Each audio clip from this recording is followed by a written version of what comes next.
Planning, thinking before doing, करने से पहले सोचना। काफ़ी बार आपने बुजुर्गों को कहते हुए सुना होगा कि जब भी आप कोई काम कर रहे हैं उससे पहले सोचो वो काम कैसे करना है। If you fail to plan you plan to fail.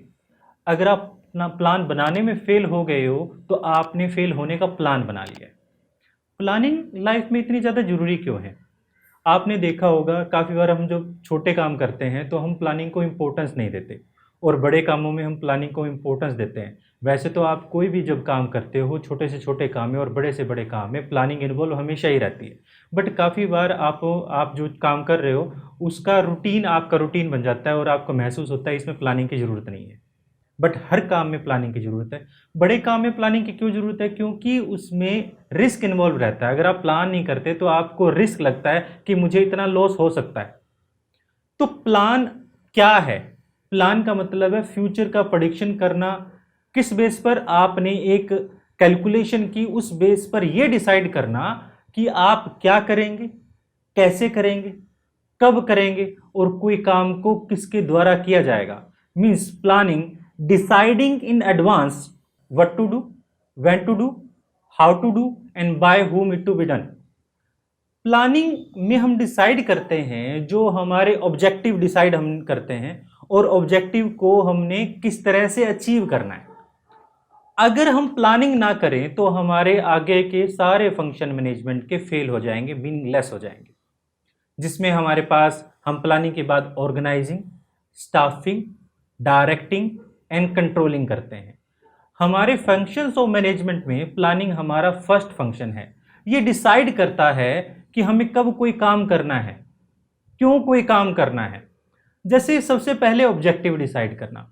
हम ऑब्जेक्टिव डिसाइड करते हैं, हम कोई काम क्या करना है। सबसे पहले तो क्या करना है, क्या करना है ये डिसाइड करने के बाद हम देखते हैं कि उसको कैसे करना है, यानी कौन कौन सी पर्टिकुलर एक्टिविटीज़ है जिनसे उस काम को किया जा सकता है। फिर हम वो बेस्ट एक्टिविटी जो हमें लगता है, हम सभी को एनालाइज करते हैं, जो हमें लगता है उस एक्टिविटी को हम सिलेक्ट करते हैं और उसको अप्लाई करते हैं, देखते हैं कि ये ठीक है या नहीं है। इस तरह से हम डिसाइड, प्लानिंग के अंदर हम ये डिसाइड करते हैं कब, क्या, कैसे और कौन किसी काम को करेगा। प्लानिंग अपने आप में बहुत ज़्यादा जरूरी हो जाती है। क्यों जरूरी हो जाती है? क्योंकि अगर हम किसी चीज़ को पहले से प्लान ना करें तो हमारे बड़े बड़े प्रोजेक्ट जो है ख़त्म हो सकते हैं, फेल हो सकते हैं, क्योंकि हमने उसके लिए सही से प्लान नहीं किया। आप लाइफ में जब भी देखेंगे, आप छोटे से छोटे काम को देखें और बड़े से बड़े काम को देखें, हर कहीं पर प्लानिंग इन्वॉल्व रहती है। आपने कहीं जाना है, सबसे पहले ऑब्जेक्टिव डिसाइड किया जाता है, कहाँ जाना है, कहाँ जाना है। उसके अकॉर्डिंग ही आप, यानी आपके ऑब्जेक्टिव के अकॉर्डिंग ही अपनी पैकिंग करते हैं, कितने दिनों के लिए जा रहे हैं उसके अकॉर्डिंग ही आप देखते हैं कि अपना जो आपने कपड़े लेने हैं वो कितने लेने हैं, एसेसरीज अलग अलग लेनी है वो कितनी लेनी है, पैसे कितने की ज़रूरत पड़ेगी, कहाँ जा रहे हैं उसके अकॉर्डिंग जो आप कपड़ों का सिलेक्शन रहेगा। ठंडे प्लेस पर जा रहे हैं तो आप विंटर के कपड़े लेंगे, कोई गर्म प्लेस पर जा रहे हैं तो आप ज़्यादा कपड़े नहीं लेंगे। इस तरह से आप पहले से देखते हैं, अगर आप कहीं जा रहे हैं तो पहले से देखते हैं वो जगह जहाँ पर जा रहे हैं वहाँ महंगाई है, चीज़ें महंगी ज़्यादा मिलती है, सस्ती ज़्यादा मिलती है, देखने की चीज़ें ज़्यादा है। आप हर चीज़ पहले से प्लान करते हैं। किसके अकॉर्डिंग प्लान कर रहे हैं? आप अभी घर पे हैं, आप कहीं गए नहीं हैं, बट आपने ये सब चीज़ें पहले से ही प्लान कर ली। क्यों? क्योंकि आप वहाँ जाकर क्या करेंगे, जो टाइम है आपका वेस्ट ना हो, इसलिए आप पहले ही डिसाइड कर लेते हैं क्या करेंगे, कब करेंगे, कैसे करेंगे और जो काम होगा वो कौन करेगा। ये सारी चीज़ें आपने पहले ही से डिसाइड कर ली। इसी तरह जब आप बड़े काम करते हैं, बड़ा प्रोडक्शन करते हैं, उस प्रोडक्शन में भी हर चीज़, छोटी से छोटी चीज़ एक दूसरे के साथ एक सिंक्रनाइज मैनर में होती है कि हम पहले कौन सा काम करेंगे, बाद में कौन सा काम किया जाएगा, उसके बाद कौन सा काम किया जाएगा। ये सारी चीज़ें पहले से ही डिसाइड होती है, क्योंकि हम फ्यूचर के लिए देख रहे हैं। सब कुछ हमने जो किया वो फ्यूचर के लिए किया और फ्यूचर अनप्रेडिक्टेबल है। तो हम इस वजह से ये तो नहीं कह सकते कि फ्यूचर तो अनप्रेडिक्टेबल है तो हम प्लानिंग ही ना करें। बट प्लानिंग के बेनिफिट बहुत सारे हैं। इस वीडियो के आगे हम देखेंगे features of planning and importance of planning. तो मैं हूं विकास और आप देख रहे हैं कॉमर्स फंडामेंटल। तो चलिए शुरू करते हैं।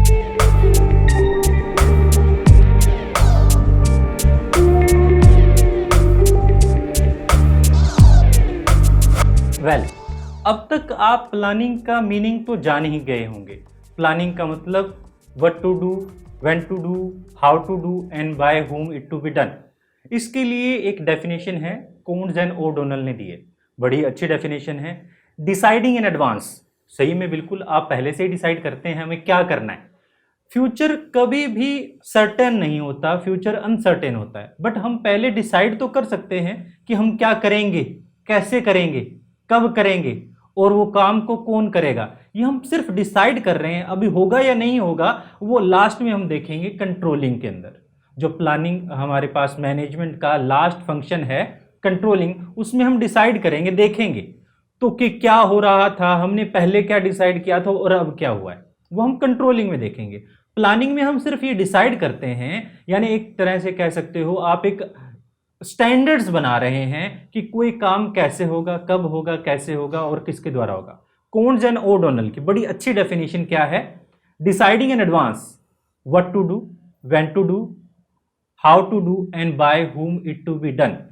इसी को हम क्या कहते हैं, प्लानिंग कहते हैं।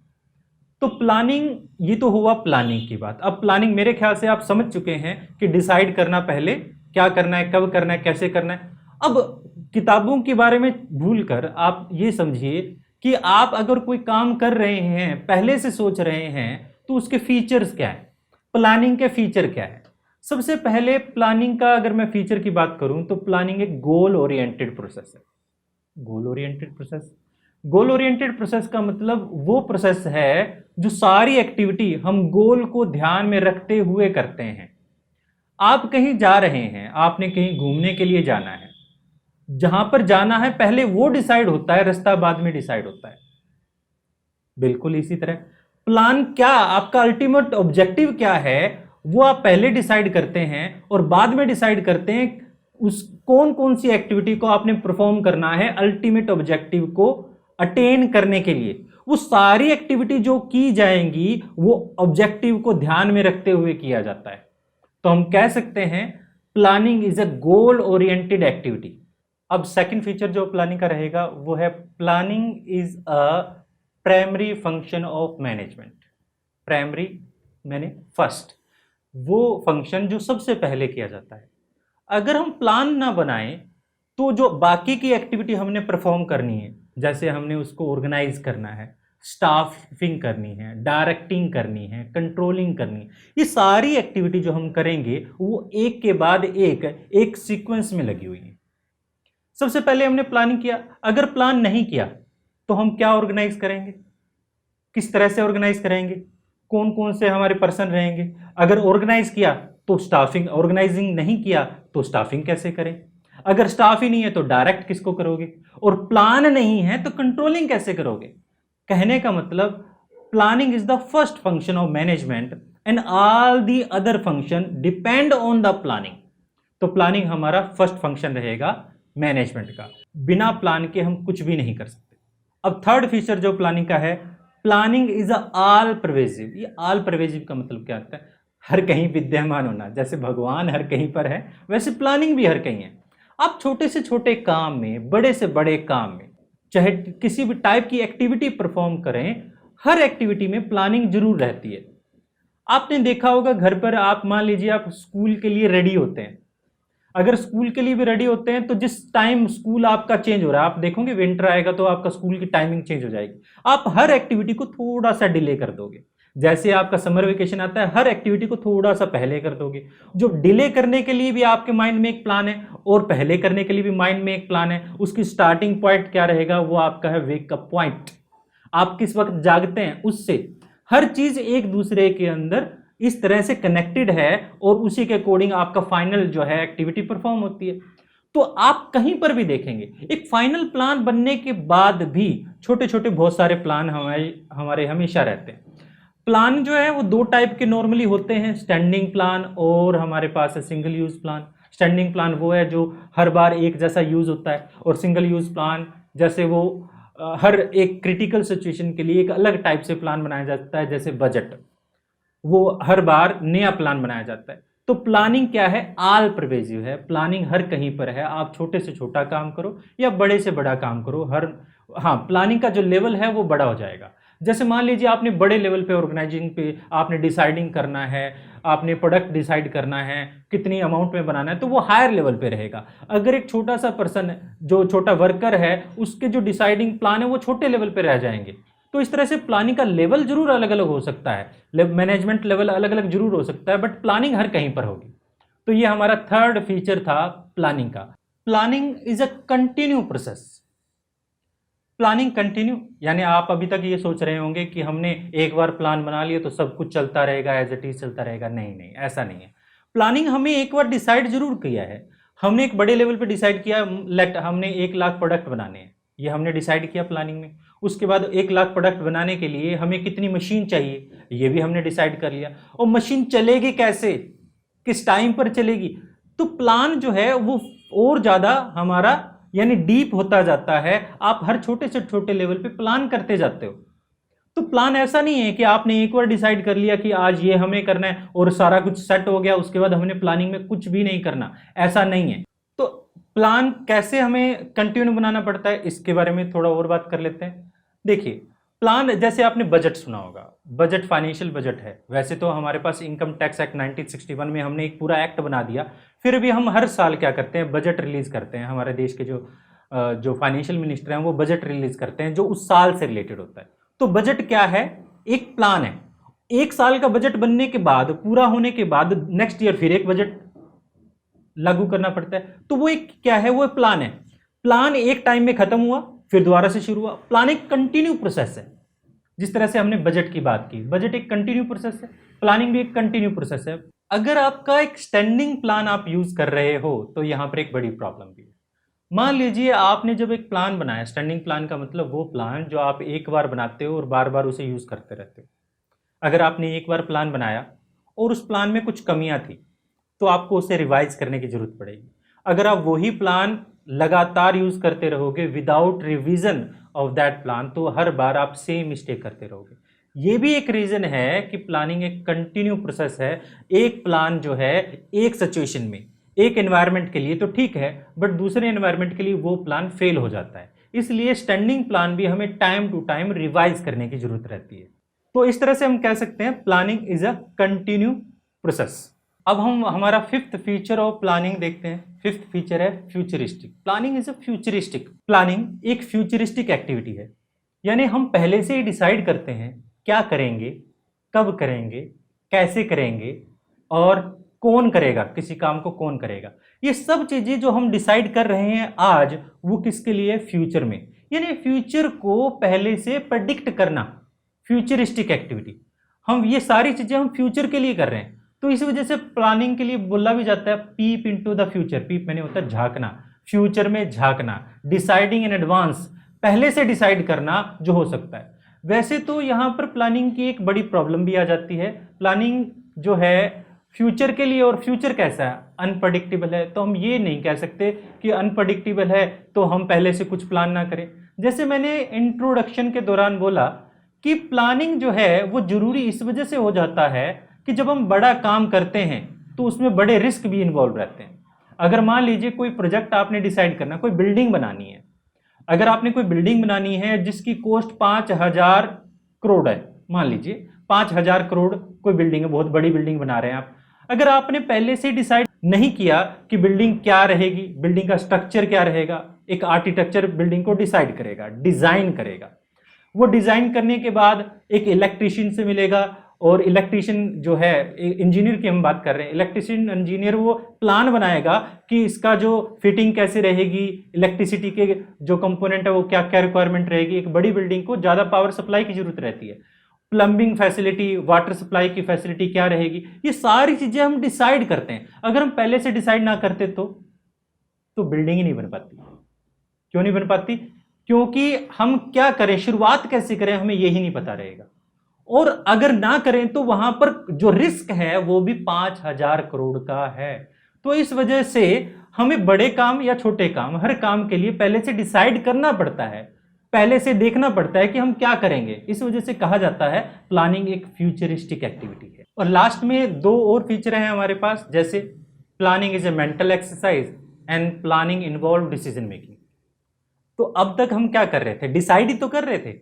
जैसे कॉन्स एंड ओडोनिल की जो डेफिनेशन थी उसमें पहले वर्ड ये डिसाइडिंग इन एडवांस, पहले से डिसाइड करना। हम यहां पर डिसीजन मेकिंग कर रहे हैं, क्या, कब, कैसे। अब देखिए यहां पर एक और बड़ी प्रॉब्लम ये आती है, जब हम क्या, कब, कैसे हर चीज पहले से डिसाइड कर लेते हैं तो प्लानिंग एक टाइम में इन्वॉल्व रहता है यहां पर इनोवेशन। जब हम सोच रहे हैं कि हम क्या करेंगे, कब करेंगे, कैसे करेंगे, तो वहां पर हम मेंटल एक्सरसाइज भी कर रहे हैं कि हम पहले से सोच रहे हैं कि क्या करेंगे, हमने पहले से फ्यूचर को प्रेडिक्ट करते हुए दिमाग लगाया, हमने पहले से डिसाइड किया कि क्या होना चाहिए। हम मेंटल एक्सरसाइज कर रहे हैं और डिसाइड कर रहे हैं कि क्या होगा। बट यहां पर एक बड़ी प्रॉब्लम यह भी आ जाती है, लिमिटेशन कह सकते हैं, कि जब हमने पहले से हर चीज डिसाइड कर ली, मान लीजिए आज आपको सोचने के लिए बोला गया कि आज आप प्लान बना लीजिए, हमने आज प्लान बना लिया, प्लान को अप्लाई कर दिया। प्लान का एक कंपोनेंट नहीं है, बहुत सारे कंपोनेंट है। आप अलग अलग फीचर डिसाइड करते हैं, अलग अलग एक्टिविटी डिसाइड करते हैं, क्या क्या एक्टिविटी होंगी। एक एक्टिविटी भी नहीं है, बहुत सारी एक्टिविटी है। बट आपको बाद में याद आता है, यार मुझे इस प्लान में अगर मैं थोड़ा सा ये चेंज कर दूं तो ये और ज्यादा अच्छा हो जाएगा। बट क्या अब आप इसको चेंज कर पाएंगे? नहीं, क्योंकि अगर आप अब चेंज करते हैं, प्लान अप्लाई होने के बाद अगर आप चेंज करते हैं तो आपको सभी एक्टिविटी को चेंज करना पड़ेगा। इसलिए प्लान रिजिड हो जाता है उस सिचुएशन में जब आप बाद में कर रहे हैं। बट जब आप नेक्स्ट ईयर प्लान करेंगे तो आप क्या करेंगे, इसको रिवाइज करेंगे। तो पर्टिकुलर उस टाइम पीरियड के लिए जब एक प्लान अप्लाई हो चुका है उसके बाद अगर आप चेंज करते हो तो प्लान रिजिड हो जाता है। तो ये इसकी लिमिटेशन भी आप कह सकते हैं। तो अब तक हमने प्लानिंग के फीचर्स और मीनिंग हम कर चुके हैं। मीनिंग में हमने किया था जो कॉन्स एंड ओडोनिल की डेफिनेशन के according, deciding in advance what to do, how to do, when to do and by whom it to be done. और हमने इसके फीचर्स किए थे। प्लानिंग एक ऐसी एक्टिविटी है जो गोल ओरिएंटेड एक्टिविटी है, हम सारे गोल को ध्यान में रख के फिर बनाते हैं, प्लानिंग करते हैं। प्लानिंग एक ऑल परवेजिव फंक्शन है। प्लानिंग एक फ्यूचरिस्टिक एक्टिविटी है। प्लानिंग एक मेंटल एक्सरसाइज है। प्लानिंग डिसाइड करते हैं हम पहले से क्या करना है। ठीक है, ये सारे फीचर हमारे पास प्लानिंग के रहेंगे। और प्लानिंग जो है प्राइमरी फंक्शन ऑफ मैनेजमेंट है, यानी मैनेजमेंट का पहला फंक्शन है। आई होप ये सारा कुछ समझ आया होगा। अब हम देखते हैं, आपने प्लानिंग और फीचर्स देखने के बाद अब आप देख सकते हैं इंपॉर्टेंस क्या है। आपको पता है हम कोई काम को क्यों कर रहे हैं, तो इंपॉर्टेंस भी आप विदाउट बुक का रेफरेंस लिए क्या आप बता सकते हैं क्यों हम कर रहे हैं प्लानिंग को? वैसे तो आपको एक अंदाजा हो गया होगा जब हम फीचर्स कर रहे थे और मीनिंग कर रहे थे प्लानिंग की क्या इंपॉर्टेंस है। जैसे कि हमने पहले कहा, प्लानिंग एक गोल ओरिएंटेड एक्टिविटी है, तो यहां से एक इंपॉर्टेंस निकल कर आती है। हमने पहले से डिसाइड किया कि हम कब क्या कैसे करेंगे। तो जब हम एक काम कर रहे हैं तो प्लानिंग हमें क्या दे रहा है, डायरेक्शन दे रहा है। तो हम कह सकते हैं प्लानिंग प्रोवाइड डायरेक्शन। तो ये हमारी फर्स्ट इंपॉर्टेंट रहेगी प्लानिंग की। Planning provide direction. डायरेक्शन का मतलब जब आप कोई सब कुछ डिसाइड कर लेंगे और आप कोई काम करेंगे तो आपको कब, क्या, कैसे, कौन कोई काम करेगा, ये सब चीजें पहले से ही उस प्लान में इंपॉर्टेंट और लिखा हुआ है, प्लान में रिकॉर्डेड है।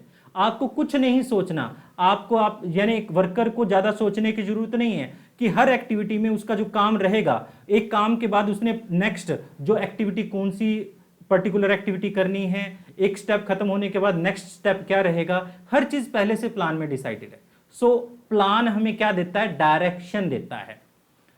और प्लान हमें क्या करता है, एक रिस्क भी रिड्यूस करता है। देखिए जब आप कोई काम कर रहे हैं, अगर आपने अच्छे से प्लान नहीं बनाया तो उसमें एक रिस्क इन्वॉल्व रहता है। अगर आपने जो कर रहे हैं वो गलत हो जाए तो यहां पर एक रिस्क रहेगा।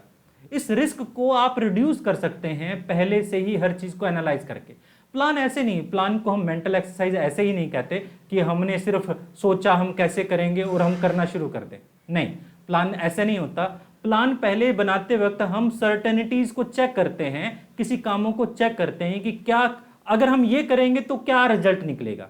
हर एक्टिविटी को हम सभी रिजल्ट्स को पहले से प्रेडिक्ट करके चलते हैं, जिसमें हमारा जो हमें बेस्ट ऑप्शन लगता है उसी को हम क्या करते हैं, सिलेक्ट करते हैं और अप्लाई करते हैं। तो इस वजह से प्लान रिड्यूस करता है हमारे रिस्क को। तो सेकंड इंपॉर्टेंट बनती है plan reduce risk and uncertainty. Plan risk और अनसर्टेनिटी को रिड्यूस करता है। थर्ड जो हमारी इंपॉर्टेंट है प्लानिंग की, प्लान प्रोवाइड इनोवेटिव आइडिया। दूसरी तरफ इसकी लिमिटेशन भी बन जाती है। प्लान जो है क्रिएटिविटी को रिड्यूस भी करता है। ये दोनों ही बातें कैसे हैं? मैं इंपॉर्टेंस के बारे में पहले बता देता हूं, फिर बाद में इसकी लिमिटेशन के बारे में बता देता हूं। प्लान हमें इनोवेटिव आइडिया, जो देखिए प्लानिंग एक मेंटल एक्सरसाइज है, आपने इसके फीचर्स में पढ़ा और समझा भी। जब आप एक ही काम के बारे में डिसाइड करते हैं, कब करेंगे, कैसे करेंगे, कोई काम को किस तरीके से किया जाए उससे बेटर रिजल्ट निकलेंगे, तो आप यहां पर मेंटल एक्सरसाइज कर रहे हैं। और मैं जब मेंटल एक्सरसाइज कर रहे हैं तो एक न्यू आइडियाज निकल कर आएंगे जो पहले नहीं कर पाए। किसी एक काम को करने के न्यू तरीके, नए तरीके आप निकाल सकते हैं, बना सकते हैं। इस वजह से कह सकते हैं प्लानिंग एक इनोवेटिव आइडिया देता है, क्रिएटिविटी इंक्रीज करता है। बट दूसरी तरफ जैसे मैंने पहले भी बताया, प्लान जो है वो रिड्यूस भी कर देता है, रिजिड है।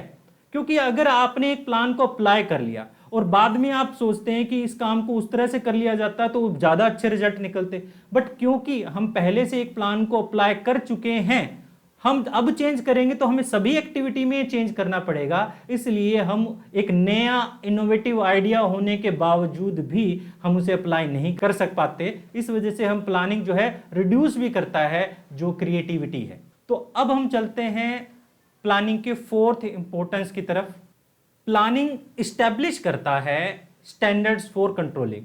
देखिए हमने पहले भी किया था, अगर हमारे पास प्लान नहीं होगा तो उस प्लान के बेस पर हम ऑर्गेनाइजिंग करेंगे, ऑर्गेनाइजिंग के बेस पर हम फिर स्टाफिंग करेंगे, उस स्टाफ को ही हम डायरेक्ट करेंगे और फिर बाद में कंट्रोल करेंगे किसको, जो हमने पहले से प्लान बनाया था। कंट्रोलिंग एक्टिविटी में हम क्या करते हैं, कंट्रोलिंग एक्टिविटी में हम कंट्रोल करते हैं, एक्चुअल सिचुएशन को देखते हैं जो हमने सोचा था पहले कि क्या होना चाहिए, कैसे होना चाहिए, कब होना चाहिए, कौन करेगा। हम कंट्रोलिंग में चेक करते हैं क्या हमने जो डिसाइड किया था वो हुआ या नहीं। और वेरिएंस का पता लगाते हैं, वेरिएंस का मतलब कमियां पता लगाते हैं कि जो हमारा प्लान था और एक्चुअल में क्या था। ये स्टूडेंट के साथ नॉर्मली होता ही रहता है। जब आप शुरुआत करते हैं, जब आप डिसाइड करते हैं कि हमारे 90% आने चाहिए, 90% मार्क्स आने चाहिए, 90 मार्क्स से कम तो हम बात करने ही नहीं वाले। बट धीरे धीरे हमें अपनी एक्चुअल सिचुएशन का पता चलता है, हमें लगता है कि नहीं यार, हम अपने आप के स्टैंडर्ड को डिक्रीज कर लेते हैं। जब आपके टीचर आपसे पूछते हैं कि अब कितने मार्क्स आ जाएंगे, सर 80 तो आ ही जाएंगे, थोड़ा एग्जाम नजदीक आए थोड़ा और कम, सर 70 तो आ ही जाएंगे। बट नहीं, हमें काम करना है जो आपने डिसाइड किया था प्लान, उसके अकॉर्डिंग ही आप टाइम टू टाइम। प्लान कोई एक दिन की प्रोसेस नहीं है। जिस तरह से आप ये सोचो कि हम बिल्कुल रात के सिपाही बन जाएं और एक दिन में बैठे और अगले दिन पेपर देने के लिए बैठ जाएं, नहीं, ऐसा नहीं करना। कम से कम +2 में तो बिल्कुल भी ऐसा नहीं करना। आप डेली पढ़ें, अपना प्लान बनाएं, एक सब्जेक्ट को आपने पर्टिकुलरली कितना टाइम देना है। बिजनेस स्टडी में केस स्टडीज भी होती हैं, तो केस स्टडी को आपने कितना टाइम देना है ये डिसाइड बनाएं। हमारा जो केस स्टडी और क्वेश्चन का रेशियो रहता है वो 40:60 रहता है, यानी 40% हमारे क्वेश्चन रहते हैं और 60% केस स्टडी रहती है। तो केस स्टडी आने के लिए हम माइंड मैप बनाएंगे, हम जो टॉपिक्स हैं उनको डीपली थोरोली स्टडी करेंगे। ये सारी चीज़ें जरूरी हैं, ये सारे प्लान जरूरी हैं। 5 सब्जेक्ट हैं, आप एक दिन में करोगे तो कुछ भी नहीं होगा। एक सब्जेक्ट को एक दिन पूरे दिन लेकर बैठे रहो, फायदे नहीं होंगे। आप एक दिन में ये डिसाइड करो मुझे एक सब्जेक्ट को कितना टाइम देना है और सभी सब्जेक्ट को आप टाइम दो, जिससे आपका अल्टीमेट ऑब्जेक्टिव क्या है, 90% मार्क्स लेना। 90% मार्क्स या उससे ज्यादा मार्क्स किसी एक सब्जेक्ट से नहीं आएंगे। Average subject have equal weightage, her subject की इक्वल वेटेज है। इस वजह से आपको हर सब्जेक्ट को इक्वल इंपॉर्टेंस देनी चाहिए। यही तो फायदे हैं प्लानिंग के। आई होप ये आपको समझ आया होगा और आप डिसाइड भी करेंगे और प्लान बनाएंगे, मेंटल एक्सरसाइज करेंगे कि हम कैसे, कब, क्या, हमें कौन से सब्जेक्ट पढ़ने हैं, क्योंकि हम प्लानिंग को समझ चुके हैं। और आई होप ये वीडियो आपको पसंद आई होगी। अगर पसंद आया तो चैनल को सब्सक्राइब करें, वीडियो को लाइक करें, बेल आइकन को प्रेस करें। फिर मिलते हैं किसी और वीडियो में। हाँ रुकिए, नेक्स्ट वीडियो में हमारी लिमिटेशन रहेंगी, तो नेक्स्ट वीडियो का थोड़ा वेट करें। नेक्स्ट वीडियो में लिमिटेशन रहेंगी और प्लानिंग प्रोसेस रहेगी। ठीक है, फिर मिलते हैं नेक्स्ट वीडियो में। जब तक के लिए थैंक यू।